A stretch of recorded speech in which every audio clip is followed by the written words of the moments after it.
Hello friends, good evening. Welcome back to our channel. আশা করি তোমার সবাই খুব ভালো আছো, আমিও ভালো আছি। অনেক দিন পর ব্লগটা শুরু করছে, বিকেল থেকে ব্লগটা শুরু করছি, সেই জন্য গুড ইভিনিং। আর বিয়েবাড়ি থেকে আসার পর থেকে ভিডিও করাও হয়নি, বিয়েবাড়িতে যাওয়ার আগেও ভিডিও করা হয়নি। তো বেশ অনেক দিন পর ক্যামেরাটা সামনে খুলে আর ভিডিও করছি।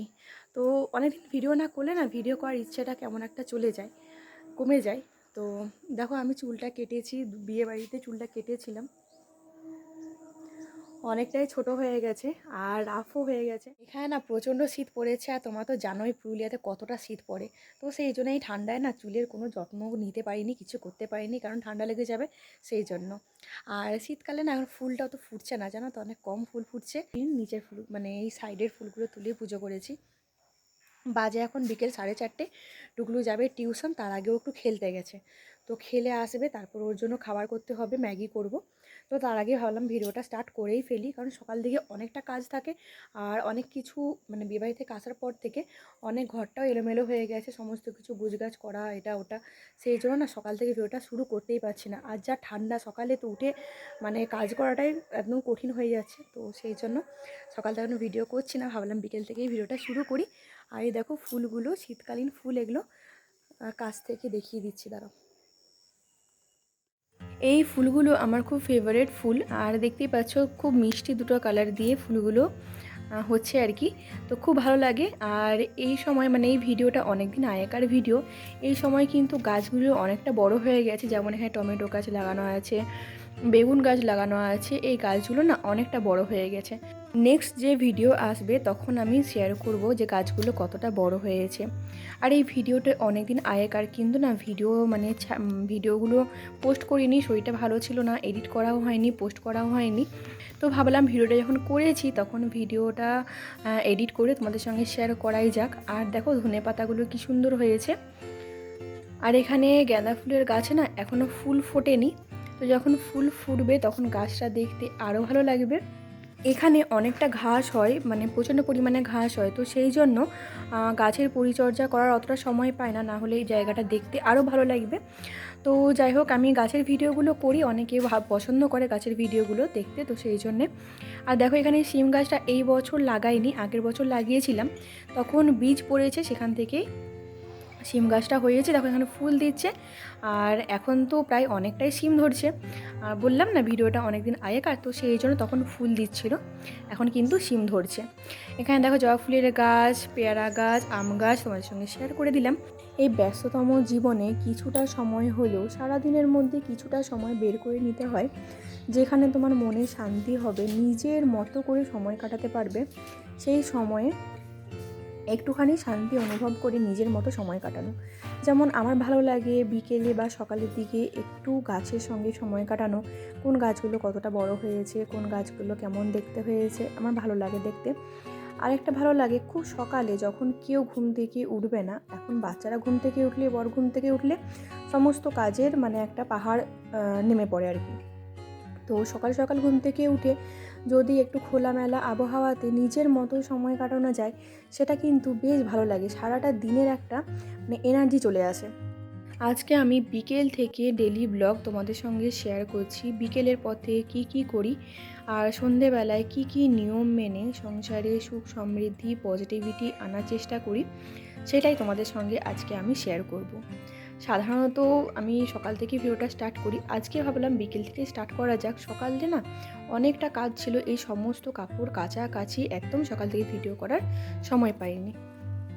আর দেখো প্রত্যেক দিন বিকেলবেলা একটু রেস্ট নিয়ে তারপরে যে কাপড়গুলো কাচা হয় দুপুরে, সেই কাপড়গুলো গুছানো হয়, কারণ সন্ধেবেলার আগে চেষ্টা করি ঘরগুলো নিট অ্যান্ড ক্লিন করে নিতে, আর নিজেও একটু পরিপাটি করে, নিজেকেও যেন একটু পরিপাটি রাখা হয়, আর ঘরগুলো যেন পরিপাটি রাখা হয়, এটা আমি চেষ্টা করি। তো দেখো এখানে কাপড়গুলো প্রথমে গুছিয়ে নেব, তারপরে ছেলে যাবে যেহেতু টিউশন, তো ছেলে টিউশনের জন্য খাবার করতে হবে, তারপরে ঘরটা একটু ঝাড়ু দিয়ে নিতে হবে। ওই যে বললাম সন্ধ্যের আগে কিন্তু ঘরটা ঝাড়ু দিয়ে ঘরগুলো নিট অ্যান্ড ক্লিন করে নিতে হয়। তো এটা আগেকার দিনে মানুষরা বলতো যে সন্ধ্যের আগে চুল আঁচড়ে নিজেকে পরিষ্কার পরিচ্ছন্ন করে ঘর ঝাড়ু দিয়ে, তো এইটা আগেকার মানুষদের ছিল, যেমন আমি মাকেই দেখেছি, মানে বিকেল হলো তারপরে চুল আঁচড়ে তারপরে ঘরগুলো পরিষ্কার পরিচ্ছন্ন করে আটা মাখতে রাতের খাবারের প্রিপারেশনের জন্য। আর এখন কি বলো তো, সন্ধ্যেটা অনেকেই অনেকটা আলসেমি করে কাটায়। আর আমিও আগে করতাম, যেমন দুপুরে ঘুমোতাম, বিকেলে দেরি করে ঘুম থেকে ওঠা হতো, তারপরে মোবাইল নিয়ে স্ক্রল করা হতো, তারপরে সন্ধ্যে দিয়ে কোনো ঘর গোছা হলো তো হলো, না হলো তো থাক রাতে গোছাবো, এমনি একটা আলসেমি থাকতো। তো সকাল আর সন্ধে এই দু টাইম আমার মনে হয় নিজেকে অ্যাক্টিভ রেখে কাজগুলো করলে না অনেকটা সময় বেঁচে যায়, আর তারপরে অনেক তাড়াতাড়ি মনে হয় কাজগুলো হয়ে যায় আর খুব সহজ লাগে কাজগুলো করতে। আর সকালে আর সন্ধ্যের সময় যদি একটুখানি আলসেমি করে যাই, তাহলে দিনের বেলাতেও অনেকটা বেলা করে কাজ হয়, আর রাতের বেলাতেও অনেকটা লেট হয়ে যায়, তখন কিন্তু খুব কাজে তাড়াহুড়ো আর টেনশনটাও বাড়তে থাকে। তো দেখো, বিকেলে যেহেতু আমি কাজগুলো করতে শুরু করে দিয়েছি, তো সেই জন্য অনেকটা সময় আমার হাতে আছে। এখন দেখো, ঘরগুলো একটুখানি পরিষ্কার করে নিয়েছি। প্রতিদিন যদি একটা কর্নার ধরা হয় পরিষ্কার করার জন্য, তাহলে একদম যখন একবার ডিপ ক্লিন করা হয় তখন কিন্তু অতটা ঝামেলা হয় না, আর অতটা ধুলো ময়লা বসে যায় না। আর যদি বিকেলে দেরি করে ঘুম থেকে ওঠা হয়, তাহলে খুব তাড়াহুড়ো লেগে যায়, কখন নিজেকে একটুখানি পরিপাটি করে গুছিয়ে তুলবো, কখন ঘরগুলো পরিপাটি করে গুছানো হবে, কখন ছেলেদের টিফিন করা হবে, কখন সন্ধে দেবো, কখন ঘর গোছাবো, এই হয়ে যায় মুশকিল। তখন দেখবে কাজে তাড়াহুড়ো লেগে পড়ে, আর অর্ধেক কাজ হয় তো অর্ধেক কাজ হয় না। তো সেই জন্য দুপুরে এখন ঘুমোই না বললেই চলে। একটু হয়তো কোনোদিন মনে হয় একটুখানি আলসেমি কাটানোর জন্য একটু শোয়া হয়, ব্যাস। এখানে দেখো, আয়নাটা যদি প্রত্যেক দিন না মুছি, তাহলে প্রত্যেক দিন হাত দিয়ে ছেলেরা নোংরা করে দেয়, আর যদি প্রত্যেক দিন না মোছা হয় তো একদিন ছাড়া ছাড়া এই আয়নাটাকে মুছতেই হয়। সকালেতেই ডাস্টিংগুলো করার সময় পাওয়া যায় না, তো সেই জন্য বিকেলে একটু তাড়াতাড়ি যদি কাজগুলো শুরু করা যায়, তাহলে এই কাজগুলো খুব সহজেই করে নিতে হয়, আর খুব একটা চাপ অনুভব হয় না। আর এই আলমারিটা যদি 2-4 দিন একটু না ঝাড়া হয়, তাহলে মনে হয় অনেকটা ধুলো ময়লা পড়ে গেছে, আর এই আলমারিটা অনেকটা ধুলো ময়লা টানে। তো সেই জন্য 2-3 দিন ছাড়াই এই আলমারিটাকে একটু ঝেড়ে নেওয়া হয়, ঝেড়ে নিতে হয়। আর অনেকদিন ধরে ভাবছিলাম অনলাইনে যেটা হাতে ঝাড়ার একটা যেটা পাওয়া যায় সেটা কিনবো, কিন্তু না কিনবো করে আর কেনাই হচ্ছে না। তো এখন এই র্যাকটা সমস্ত বাসনগুলো বেরিয়ে গেছে, তো ভাবলাম র্যাকটা যখন ফাঁকা হয়েই আছে তখন এই র্যাকটা মুছে নিই। এখন বাসন থাকে তখন তো বাসনগুলো নামিয়ে ঝাড়া মোছা করা হয় না, তো সেই জন্য যখন ফাঁকা থাকে, যখন দেখবে সব বাসনগুলো নেমে যায়, তো তখনই আমি ঝাড়িগুলো করে নিই। আর এই জায়গায় দেখো, 2টো পেপার দিয়ে রেখেছি, কারণ যেহেতু বাটি কাপ ধোয়াধুয়ি করে এখানে উবড় করে রাখা হয়, অনেক সময় জল না ঝরিয়ে উবড় করে রাখা হয়, তো সেই জন্য ওই 2টো জায়গায় একটু পেপার পেতে রেখেছি।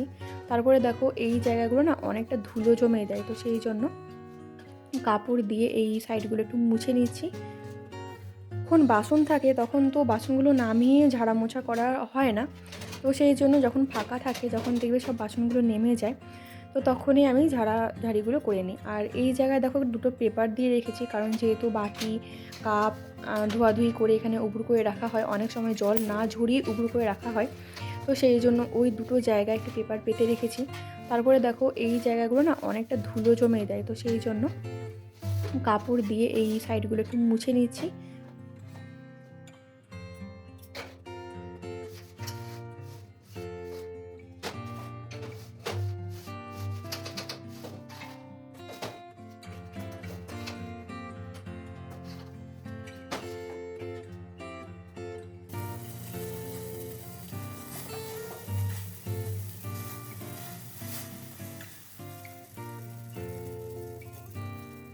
প্রচণ্ড ঠান্ডা বন্ধুরা, দেখো চা বানিয়েছি, লাল চা আদা দেওয়া, আর একটু বেরিয়েছিলাম বলে ঠান্ডাটা বেশিই লাগছে।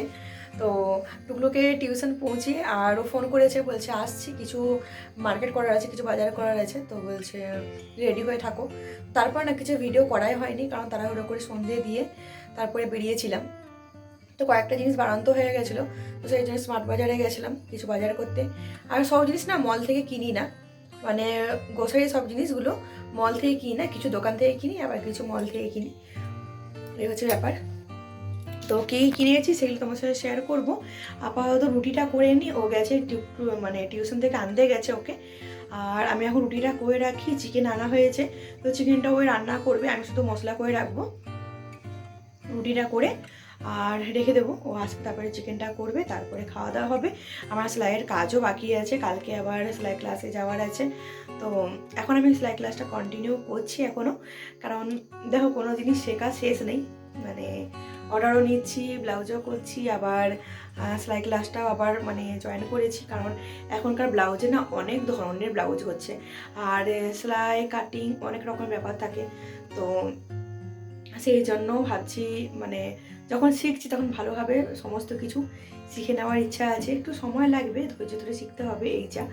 আর জানো তো, যখন যা করি মানে যেটাই করি না কেন আমি নিজের 100% দিই, সেটা ইউটিউবই হোক বা সেলাই হোক। এখন সেলাইটা করছি বলে ইউটিউবটা অতটা সময় দিতে পারছি না, কারণ এখন বাচ্চারা বড় হচ্ছে, ওরাও তো ওদেরকেও তো সময় দিতে হচ্ছে, না হলে তো ওদের ভবিষ্যতের ব্যাপার আছে না। তো সেই জন্য এখন ইউটিউবটা কম করছি, বেশিরভাগ সময়টা সেলাইয়ে দিচ্ছি। আর বাচ্চাদেরকে দিচ্ছি, ও 6-এ উঠবে, বড়টা 6-এ উঠবে আর ছোটোটা 4-এ উঠবে।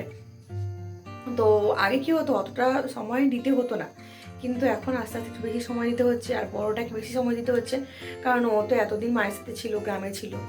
তো ওকে মানে অনেকটা কাঁচা আছে, তো ওর পিছনে একটু বেশি সময় দিতে হচ্ছে। তো সেই জন্য ইউটিউবটা একটু কম দিচ্ছি।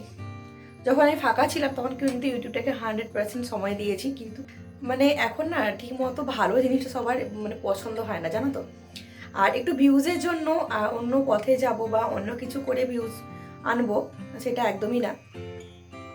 আমি ব্লগের জন্য এসেছি, ডেলি ব্লগটা আমার ভালো লাগে, আর এইটার জন্য এটা আমি ডেলি ব্লগ করার জন্য এসেছি। যদি কিছু হয় এতে হবে, না হলে হবে না। অন্য পথে অন্যভাবে ভিউজ করার জন্য অন্য পথে নামতে পারবো না। তো সেই জন্য যতদিন পাচ্ছি এভাবেই করে যাব, যখন করবো না তখন করবো না, কিন্তু অন্যভাবে ভিউজ আনার চেষ্টা করবো না। এই হচ্ছে ব্যাপার, দেখা যাক। চলো তাহলে রুটিটা করে নিই, তারপরে চিকেনটা করবো।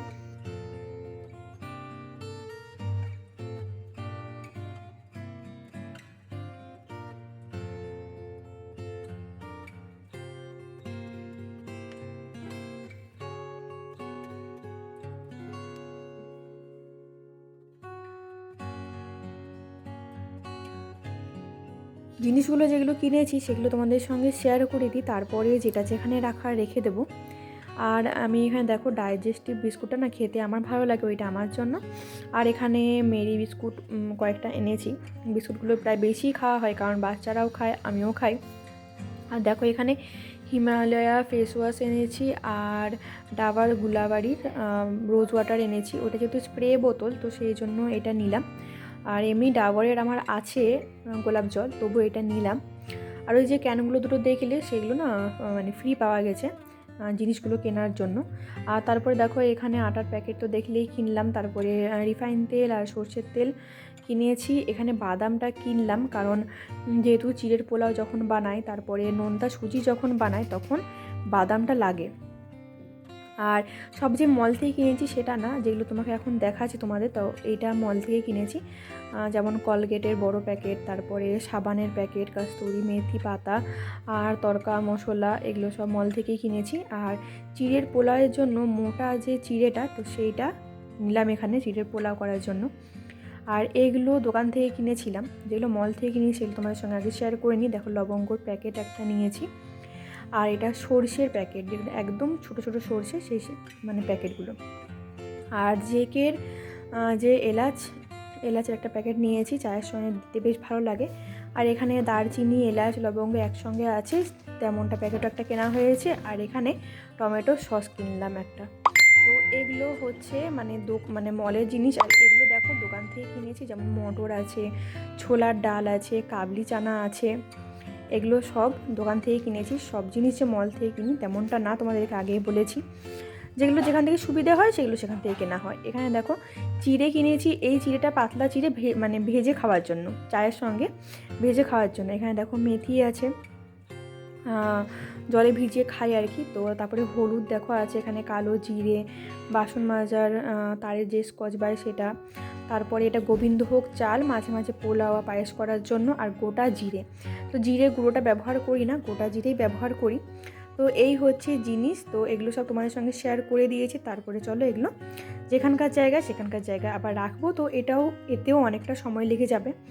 তারপরে সমস্ত কার্য মিটিয়ে এখন দেখো চলে এসেছি সেলাই করার জন্য। তো ব্লাউজগুলো করেছি, সেটাও তোমাদের সঙ্গে মানে অনেকগুলো ভিডিও করা, মানে ফটো তুলে রাখা হয়নি, আবার কিছুগুলো ফটো তুলে রেখেছি, তো সেগুলো আবার কখনো তোমাদের সঙ্গে শেয়ার করবো শর্ট ভিডিওর মাধ্যমে। তো চলো আজকের ভিডিওটা এখানে এন্ড করছি, আগামীকাল চলে আসবো নতুন ভিডিও নিয়ে। তো তোমরা সবাই ভালো থেকো, সুস্থ থেকো, আর আমার ভিডিও দেখে আমাকে like, comment, share and subscribe অবশ্যই করো। Tata, bye bye.